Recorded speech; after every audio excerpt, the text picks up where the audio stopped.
이어서 강릉입니다. 60대 할머니가 운전한 승용차가 갑자기 질주하면서 사고가 나 12살 손자가 숨졌다는 소식 앞서 전해드렸는데요.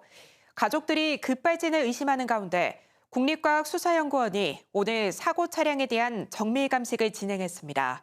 정명구 기자의 보도입니다. 교차로에서 차량 엔진이 굉음을 내더니 1차 사고 이후에도 빠른 속도로 질주합니다. 아이고 이게 왜 안 돼?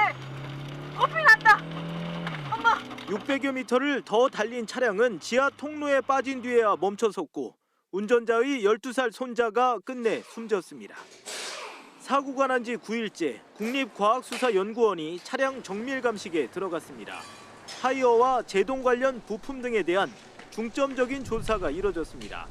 국과수는 차량 사고 기록 장치에는 제동 기록이 없는 것으로 나왔다면서도 여러 변수가 있는 만큼 신빙성을 검증하겠다고 밝혔습니다.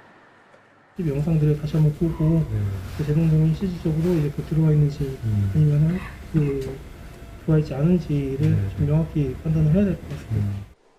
경찰도 사고 차종과 당일 날씨 등을 같은 조건으로 재현 실험을 검토하는 등 사고 원인 조사를 이어갈 방침입니다. 국과수 감식을 중심으로 한 경찰 수사 결과에 따라 이 차량을 운전했던 할머니의 형사처벌 여부도 결정될 전망입니다. 가족들은 사고 차량이 질주하는 과정에 여러 차를 피해 지나친 만큼 운전자들의 관심을 요청했습니다. 브레이크 등이 들어와 있는 블랙박스 영상 가지고 계신 분들이 있다면 꼭 필히 좀 제보 좀 해주셨으면 좋을 것 같습니다.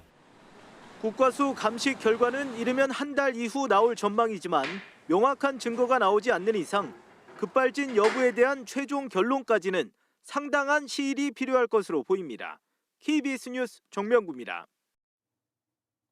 일제강점기인 1934년 철거됐던 삼척 도우보관화 복원 1단계 사업이 마무리됐습니다. 삼척시는 오늘 삼척 죽서루에서 준공식을 열고 삼척 도우보관화의 중앙관리 숙소인 객사와 재래 장소로 사용된 진주관 등 건물 8동을 복원했다고 밝혔습니다. 삼척시는 2024년 말까지 수령의 집무실인 동원까지 추가로 복원할 계획입니다. 삼척 도우보관화는 조선시대 삼척 지역의 행정관청 역할을 했던 곳으로 지난해 국가지정문화재 사적으로 지정됐습니다. 강릉과 삼척 등 강원 동해안 4개 시군이 해넘이 해맞이 행사를 잇따라 엽니다.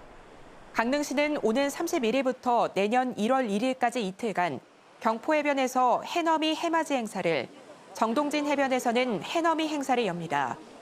또 삼척시는 삼척해변에서, 속초시는 엑스포 광장에서 각각 해넘이 행사를, 고성군은 화진포 해수욕장에서 해맞이 행사만 진행합니다. 지금까지 강릉이었습니다.